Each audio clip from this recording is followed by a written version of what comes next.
am handing the whiteboard to Emma for this episode. Go for it. Thanks, Erica. Okay, everyone, I went deep on this topic. Let me walk you through it. Over 1 million veterans and their families used this benefit last year.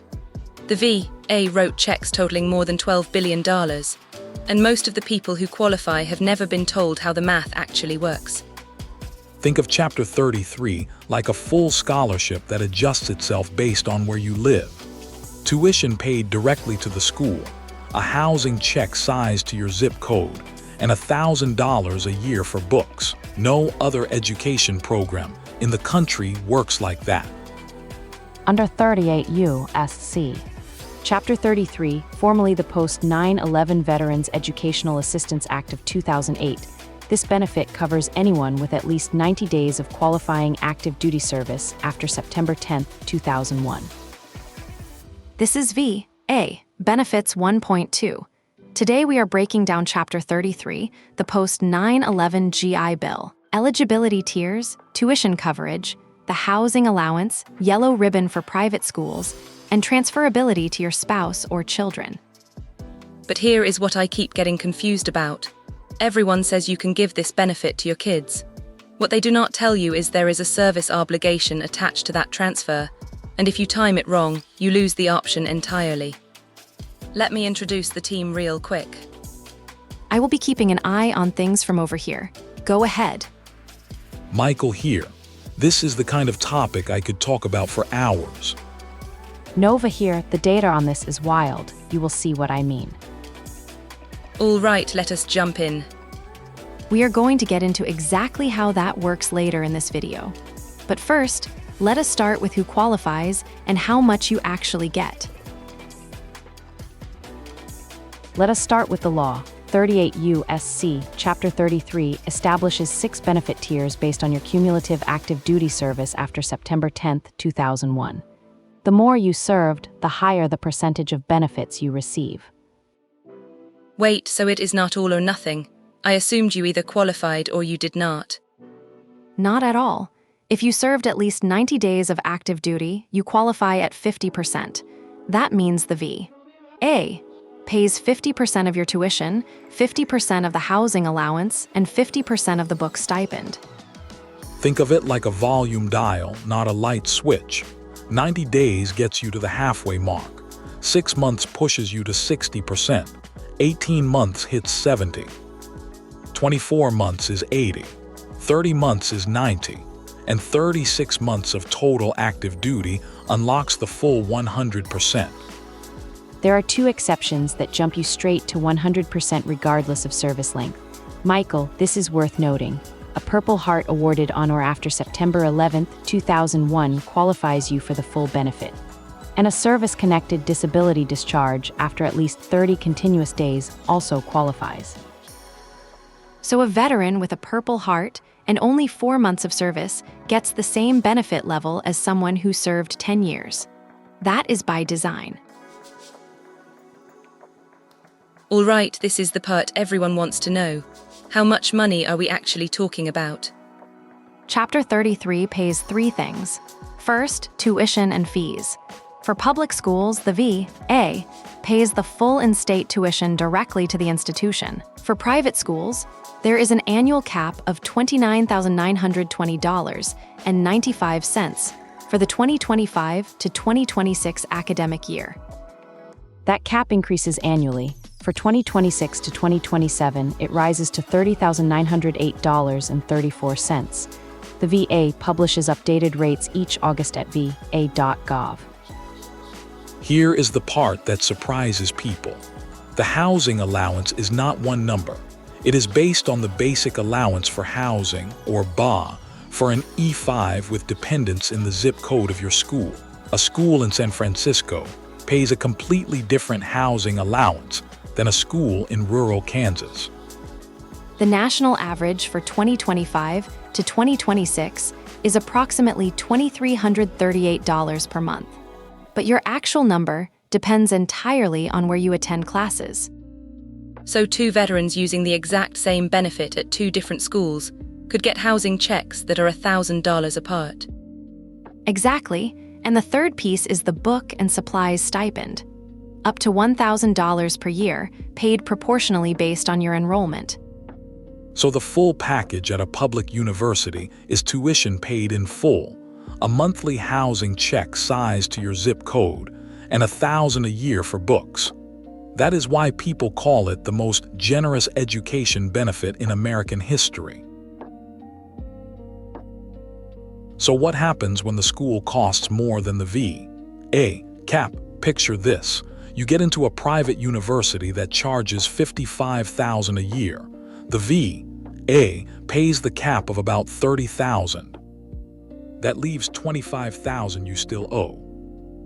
That is where the Yellow Ribbon GI Education Enhancement Program comes in. It is a voluntary agreement between the school and the V.A., codified in Section 3313 of Title 38. Here is how it works. The school agrees to waive a portion of that remaining tuition. Then the V.A. matches the school's contribution dollar for dollar. So if the school waives $10,000, the V.A. adds $10,000.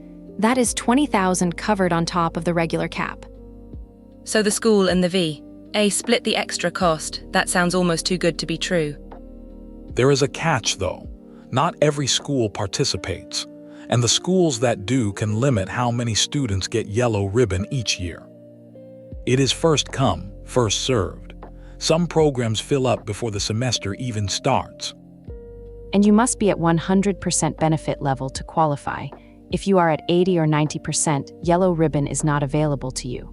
That matters because it means the 36 months of service threshold is also the Yellow Ribbon threshold. Stick around for the end of this video because we are going to cover the one mistake with the 36-month clock that costs veterans thousands of dollars. But first, the benefit everyone asks about.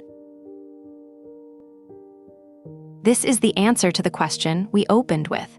Can you transfer your Post-9 GI Bill to your spouse or children? Yes, but the rules are stricter than most service members realize. Under Department of Defense Policy implementing 38 U.S.C. Section 3319, transferability requires two conditions. You must have completed at least 6 years of service in the armed forces, and you must agree to serve an additional 4 years from the date of transfer approval. So that is 10 years total before the transfer is fully locked in. And what happens if you separate before the 4 years are up? If you separate before completing the additional service obligation, the transferred benefits can be revoked. The V.A. can take them back. That is the trap most families do not see coming. Think of it like signing a lease on an apartment you are giving to someone else. You are still on the hook for the full term. If you break the lease early, the landlord can cancel the deal for everyone, including the person living there. Erica, there is one more critical detail. The transfer request must be approved while the service member is still serving on active duty or in the selected reserve.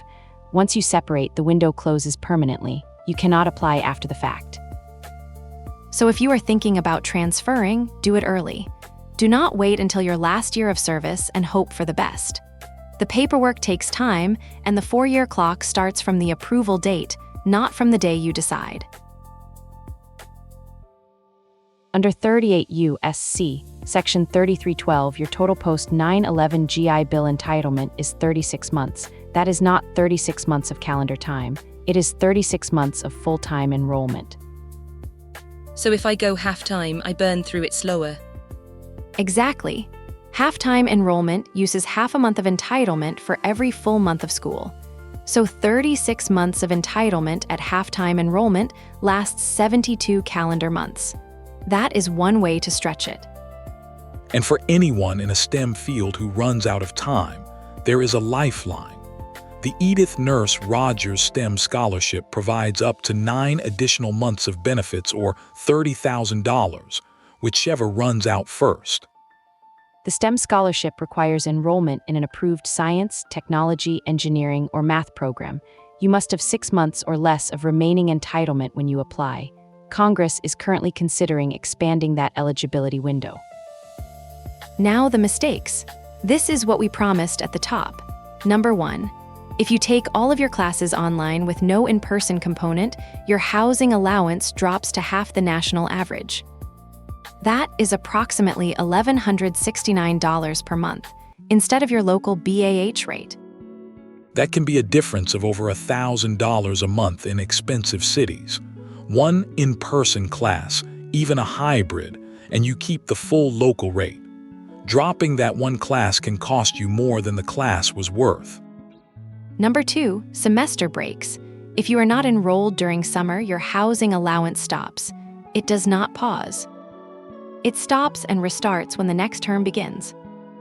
If you forget everything else from today, remember this. The GI Bill is not a blank check. It is 36 months of a very specific benefit, and every enrollment decision you make changes how far it goes. Drop in the comments and tell us, have you already started using your Chapter 33 benefits, and what surprised you the most? Let us bring it all together. Chapter 33, the Post-9 GI Bill, full tuition at public schools, a housing allowance based on your school's zip code, $1,000 a year for books, and yellow ribbon to help cover private school costs. Eligibility starts at 50% with 90 days of active duty and scales to 100% at 36 months. Purple Heart recipients and service-connected disability discharges qualify for the full benefit automatically. Erica, the transferability piece is what I keep coming back to. A veteran who plans early can hand this entire benefit to a spouse or child. But the 4-year service obligation means you have to think about it years before you actually need it. And always verify your eligibility and current rates at va.gov or with a veterans service organization. We are educators, not legal advisors. Subscribe if you are working through VA benefits and want every program covered clearly. Next video, we break down Chapter 31, Veteran Readiness and Employment. It can last up to 48 months, and most disabled veterans have never heard of it. Quiz time, let's see what you've learned. All right, quiz time, let's find out what stuck. Think through each question carefully before you answer. A like and subscribe takes less time than reading this sentence. Do it now and help us reach more learners. A veteran served 18 months of active duty after September 11, 2001, with no Purple Heart and no service-connected disability discharge. What percentage of Post-9 GI Bill benefits does this veteran receive?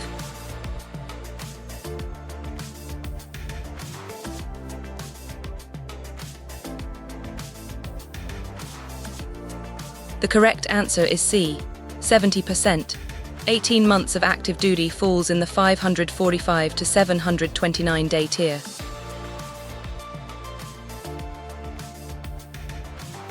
A veteran at 100% eligibility attends a private university that charges $50,000 per year. The school participates in Yellow Ribbon and agrees to waive $8,000. How much of the remaining tuition gap does the VA cover through Yellow Ribbon?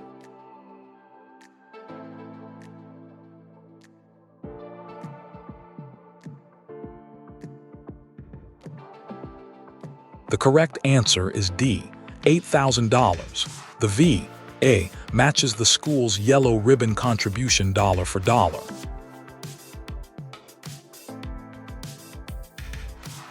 A service member with 7 years of service wants to transfer Post-9 GI Bill benefits to their child, but plans to separate from the military in 2 years. What is the most likely outcome?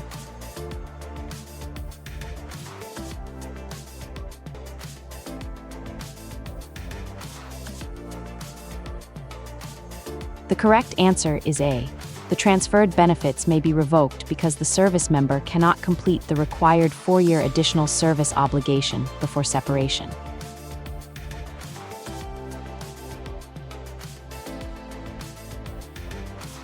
The thing that sticks with me is the zip code math. 2 veterans earning the same benefit at 2 different schools could see a $1,000 difference in their monthly housing check. Where you go to school is a financial decision, not just an academic one. What I keep coming back to is the transferability window, Michael. The law gives you the ability to hand this benefit to your family, but it requires planning years in advance. Once you separate, that door closes permanently.